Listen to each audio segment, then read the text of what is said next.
everybody to the next edition of Red Shoes Talks. Today is the 13th edition of Red Shoes Talks, and I have the great pleasure to welcome Thibaut Masson, who is the founder and CEO of Rental Scale Up, which is a media and consulting firm. So it's interesting to have Thibaut as a good friend here on Red Shoes Talks today, and we're talking about direct bookings. Is it more a dream or is it really reality? Thibaut, it's great to have you today. Simon, thank you so much for having me. It's a pleasure and an honor to be featured on the Red Shoes Talks. So very soon we're going to get the red shoes out and hopefully we will see each other in Annecy or somewhere else in the world. But for the time being, we do it still on our talk show, and it's great to have you and have a chat about all this movement around direct bookings.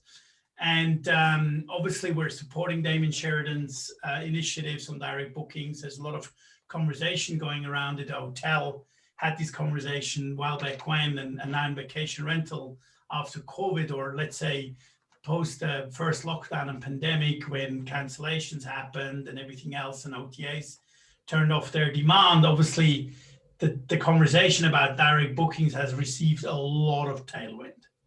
Do you think that is a dream, that this will be sustainable, or what is so important about the conversation around direct bookings?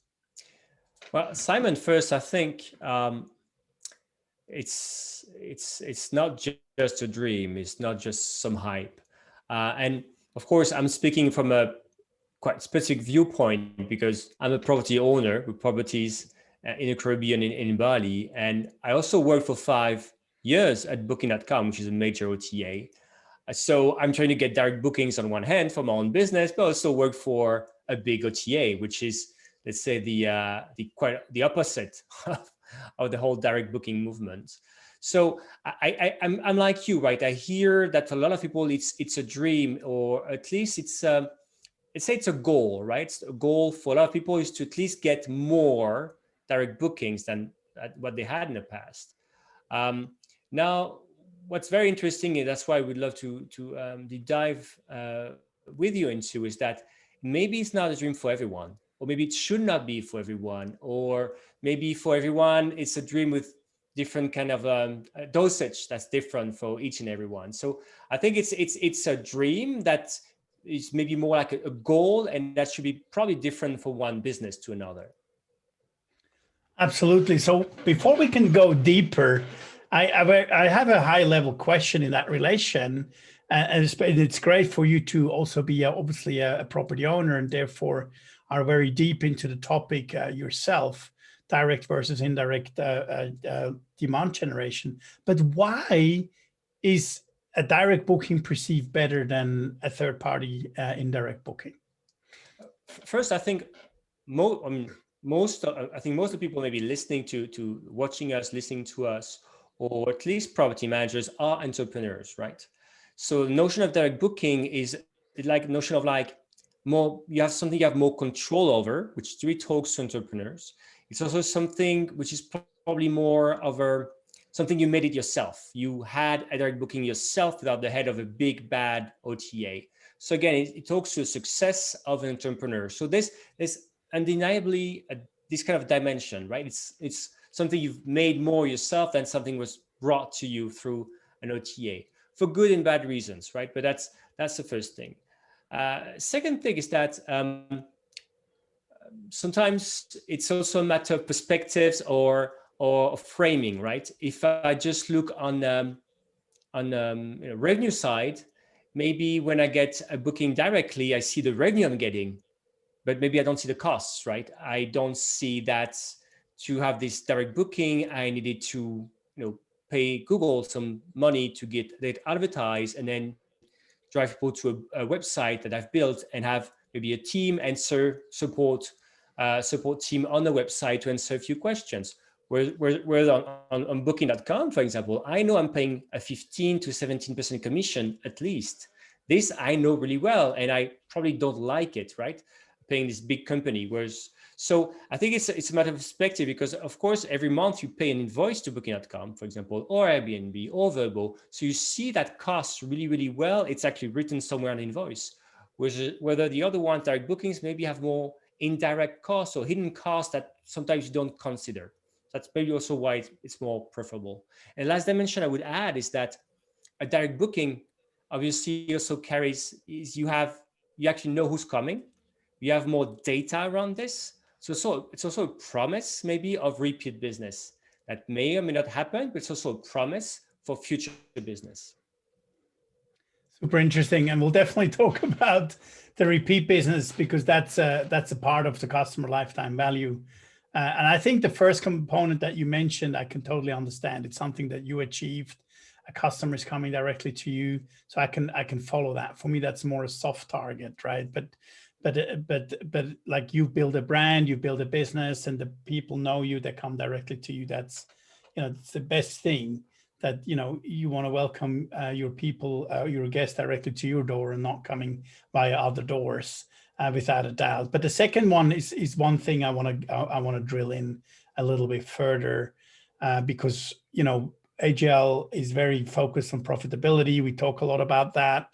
We talk a lot about unit economics and the different key KPIs, which are key performance indicator, like important numbers that we want to measure, or we ask property managers, do they measure them to get the difference between a direct booking and a booking? And having been a CEO of the largest vacation rental company in the world, we know too well what it means, what the customer acquisition costs are.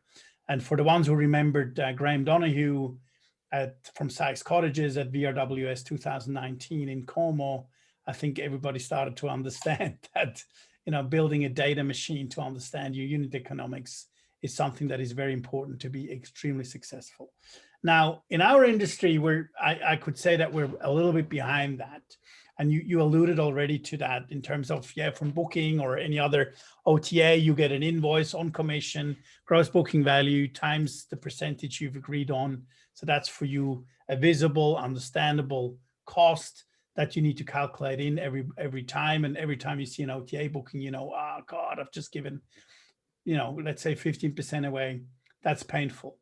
But do we really know the true cost on the other side for a direct booking as well? And I think I would question that, because, in the best case, they will know how much they spend probably on search engine marketing or on search engine optimization, some costs that they've paid to Google or Facebook, some social media ads.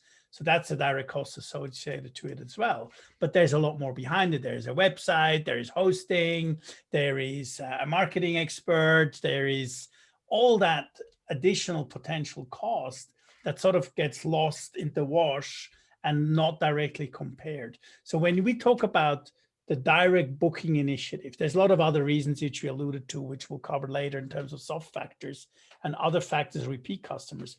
But creating a direct booking, for argument's sake, if you do the cost allocation and the calculation right, it could be actually more expensive than an OTA booking, right? Well, I love what you're sharing with us, because obviously you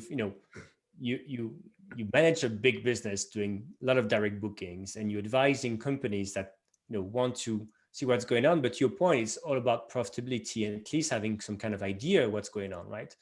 And it's because you said a direct booking may be more expensive, but most of the time we just don't know, right? Because it's sometimes it's just very hard to measure. And I don't know, is this something you've seen, if I may ask, to you, right, Simon, when you work with big property management companies and you kind of have to work on profitability, and when you ask them about whether they measure this, what's the answer usually on that? How do they measure the cost of direct bookings?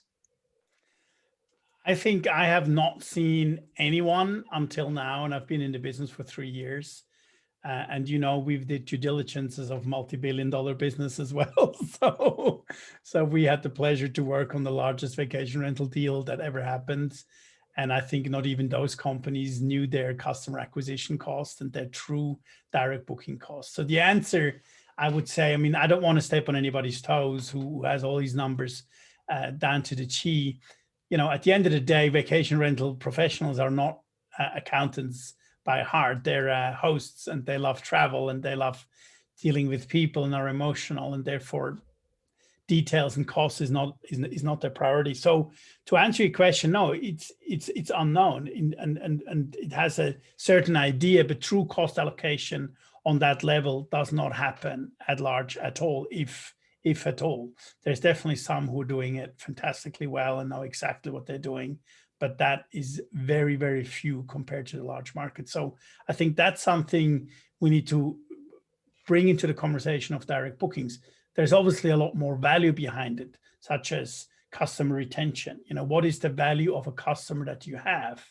And then the question is, how many people are using a CRM to actually maintain the data that they have on the customer? And do they write to them and say, hey, it's time for you to book the vacation again, and you've stayed with your 2 kids and dog last time, and we have other properties that suits your requirements. I mean, that's something we've done in my company that I worked for. We had tailor-made catalogs based on the data we had on the customer. So we used to send them tailor-made 8-page catalogs on exactly the information we had on the customer. Like, he liked to play golf, had 2 kids, brought a pet. So all the properties were close to a beach, close to a golf course, allowed pets. And we put properties in a PDF brochure directly to the customer. And we had conversion rates of 35%. It was insane.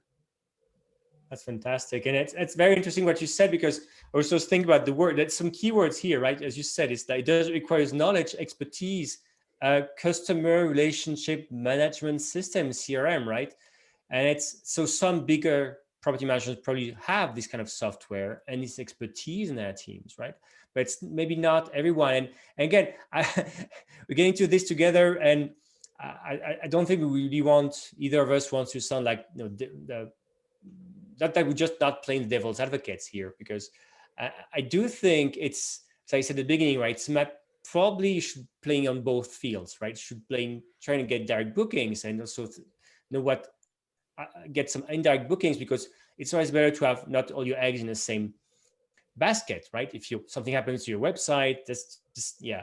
So one, and two, maybe also be able to compare costs or what you're doing or the quality of the guests, among channels, direct, indirect. So very interesting. Maybe you're getting terrible guests from some OTA website. It can happen. I've heard this before, right? So especially certain websites, right?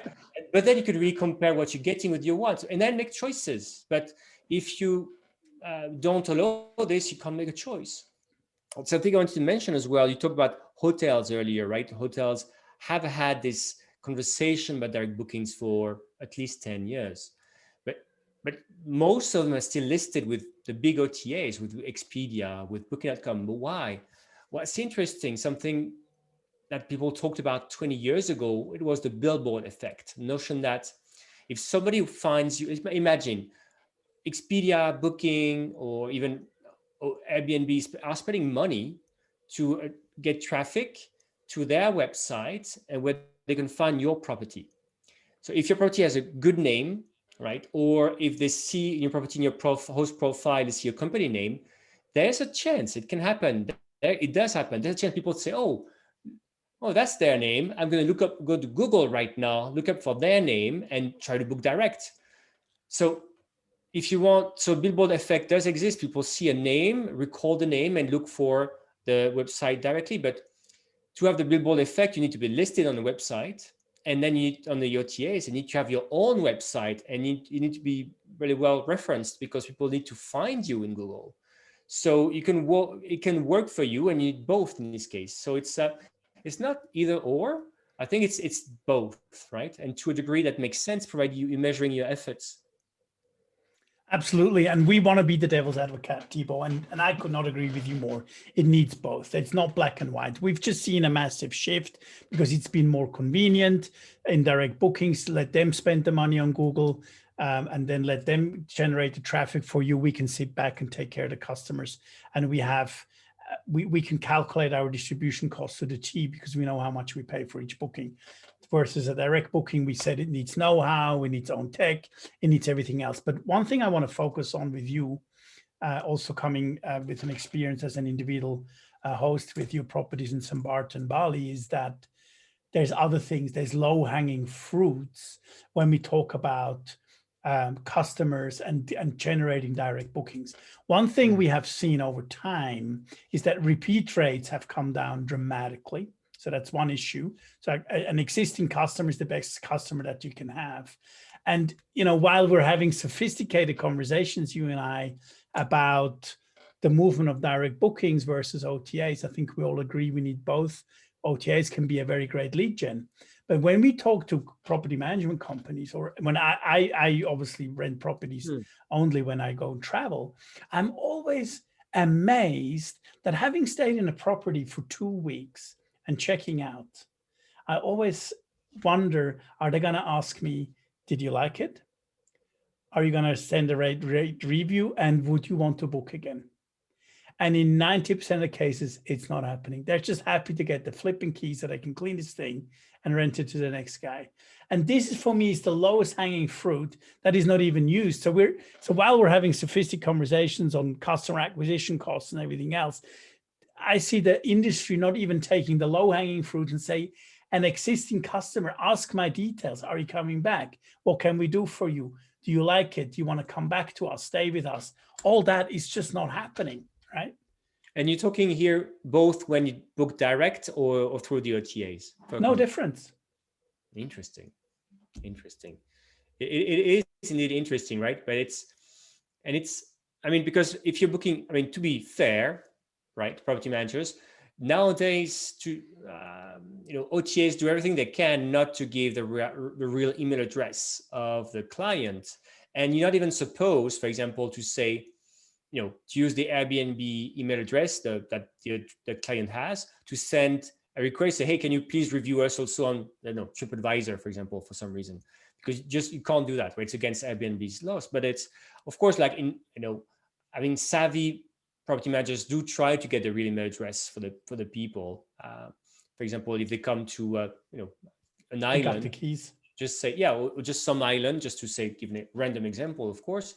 We're going to wait for you at the airport. So we want to make sure we don't, if you miss your plane, we have to be there. So people know they have an incentive to actually say, oh yeah, I want you to reach me, property manager. But you have to give them a reason why they would give you the right data, right? So there's stuff to collect the data or to prove, to make sure people book again with you. But it's true that if only behind the door when you're going to leave, maybe on the door, there's something about direct bookings or something off a code or anything really to collect the email address. That could be good, but it does not always make sense, right? I think it's really where property managers know their market better than anyone.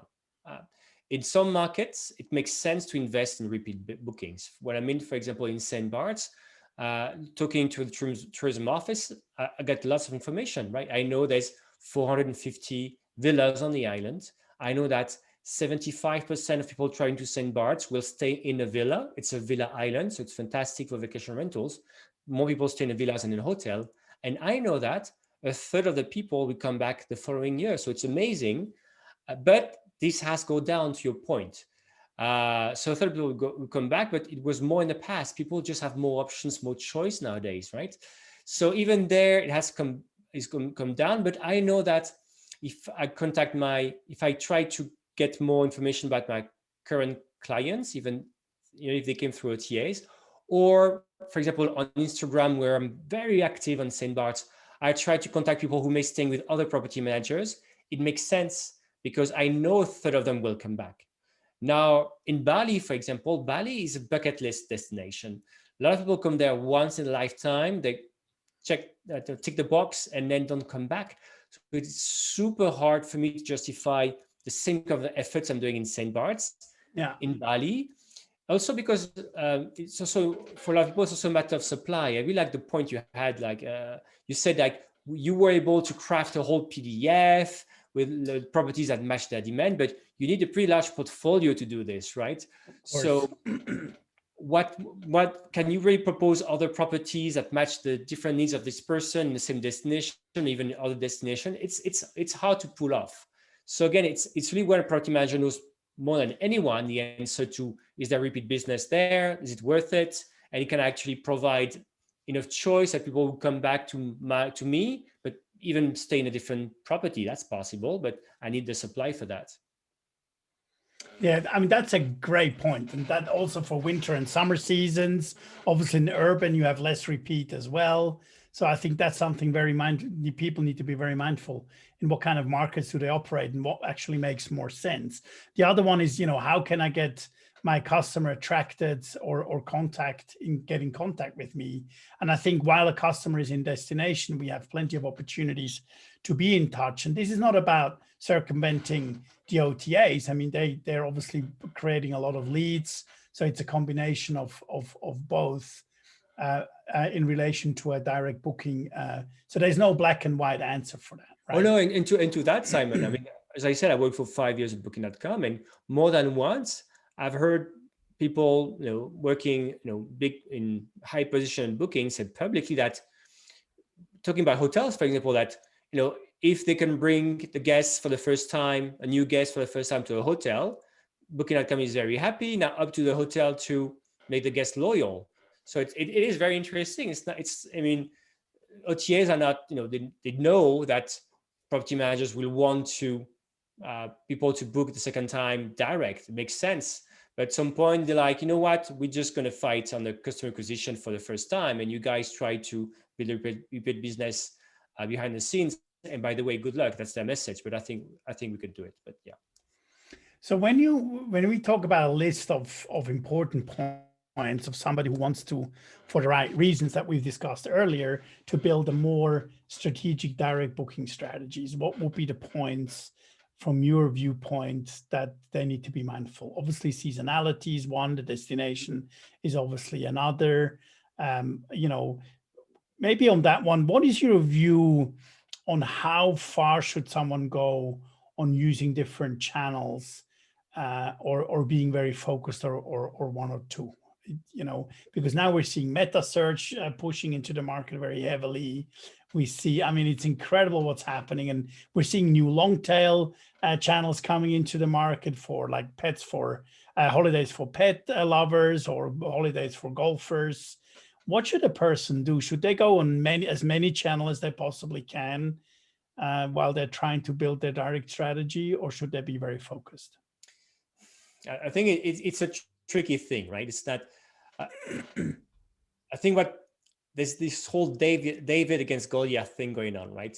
We all want to defeat the big giants, the big OTAs, and we could end up with all these small ones, right? But at some point, if you are, it's very hard, especially if you're a small to medium property management company, to be good at everything, right? Be good at SEO for your website, Instagram, being good at being on Google, being good at being on different channels, identifying the smaller channels that bring you real ROI. So it is tricky. So I think it's a matter of focus. It's true. Again, you don't want to depend too much on some channels. First, I would simply look at things like, okay, with the current technology I have, for example, the current channel manager I have, which websites are easy to connect with, that I don't have to invest a new tech stack, for example, right? And look at their fees, for example. So if it's easy to do, I could give it a try. Why not? If I completely realize that it's not too much work to maintain, right? It's if I can push through my channel manager, it's great. It's never as easy as just pushing a button, we all know, but it's also thinking about the cost benefit, time effort thing here. Google is good, interesting. We talk about meta search. Google is interesting, right? So Google has on some, if you have some channel managers, you can be present in a Google meta search tool, the Google vacation rentals. And it's very interesting in a way is that in some cases you can be listed as your brand, as a property manager, and people would then click from Google straight to your own website and book with you. So in that sense, it is a direct booking, even though people went through Google. And for the moment, most of the case, it's free. So it is very interesting, but is it really direct in the end, right? You listed with Booking, and in a way, listed with Booking with Google, sorry. And the day Google changes the rules and starts charging, well, you made it easy for Google to have a lot of supply a lot nice reach, and then they change the rules, which happens all the time with the big platforms. So so my thing is like, I would just again prioritize things where I'm like, okay, I know the channels technically is not too much work, it makes sense. And as of other things, again, I will look at the what's my company size, right?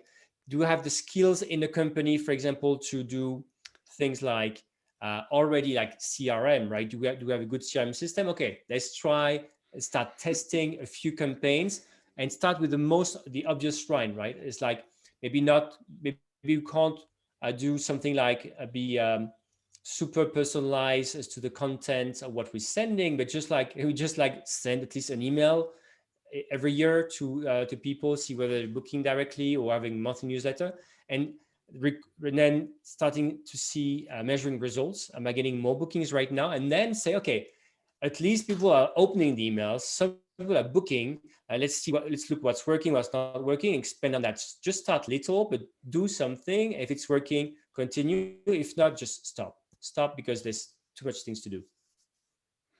And keep an eye on your costs, right? So I Yeah. mean, I mean, you and I, we could speak for hours on this, and one side be the devil's advocate, but there's also a lot of things that you need to be mindful about, and you just talked about it in terms of know-how. You know, how much know-how do I have in my business? Maybe I need outside help. Maybe you can also work with an agency who can do a great job for you and support you there while you're doing something else. How would you like, what would you recommend for somebody to make that decision? What do they need to look at when they're thinking about know-how within their own business? What is crucial? That's a great question. So know-how within the business. You mean, I think it's very interesting because there's always a question like, do I have the right people? Do I have the right size? If I added one more headcount, would the salary, be compensated by the additional profit, not bookings, but profit we're getting on an additional channel? Why not? So you can always try to say that, right? Like to really tie somebody in with the additional profit from the additional person. But also nowadays you have lots of solutions, right? I mean, there's a lot of people who have created businesses and they are fractional CFOs or fractional product managers, right? So maybe there's also a way to do that, which could be like, first maybe find someone who could do this part-time for you, like somebody who's like got some expertise outside your company. We shadow this person, maybe hire this person like a couple of hours or to do the first few campaigns and see whether it's worth it. And then he's like, okay, it's working, maybe we should hire someone. Or it's working, they use this software, maybe we should buy this kind of software, right? Some companies have this kind of software for CRM, for example. You could use their service before jumping in and buying some more software or hiring some more people, right? Just rent before buying, I would say. Fantastic. Now we need to be mindful of time, and for that purpose, I would like to roll it up here. And I think we can summarize, Thibaut, that there's not one size that fits all in the conversation of direct booking versus indirect bookings. I think having the right balance, understanding the difference between the different channels that you have, understanding your customer acquisition cost, your customer lifetime value versus an indirect booking or an OTA booking versus a direct booking, I think is a great way to start understanding what drives more value to your business. I think we can also say the movement has been picking up a lot of tailwind because OTAs have not spent a lot on direct marketing, brand marketing, because the demand was not there, and a lot of people have now taken the initiatives for direct bookings again. Google AdWords have been able to be bought cheaper as well to make advertising, and potentially that might not last. So I hope everybody has used that time and getting a good a level of know-how built up to build a solid direct booking strategy. And we can also say that you need to be careful that if that doesn't work, then be very mindful that you have something of a fallback as well. Is there something that you would provide to the audience as a closing comment from your side, Thibaut?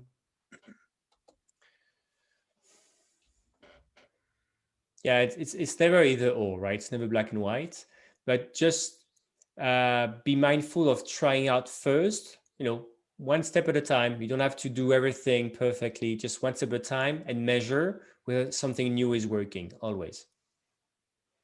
One step at a time. Thank you, Thibaut. It's been great to have you on the 13th edition of Red Shoes Talks. It was a great pleasure to have a great friend and business enthusiast, equally passionate about vacation rental. I can't wait to see you in person, hopefully soon in Annecy. That would be a great pleasure, or maybe even before. Until then, I wish you good health and lots of success with your business. And thank you so much for being part of the conversation today. Thank you. Thank you, everyone. And see you soon, Simon.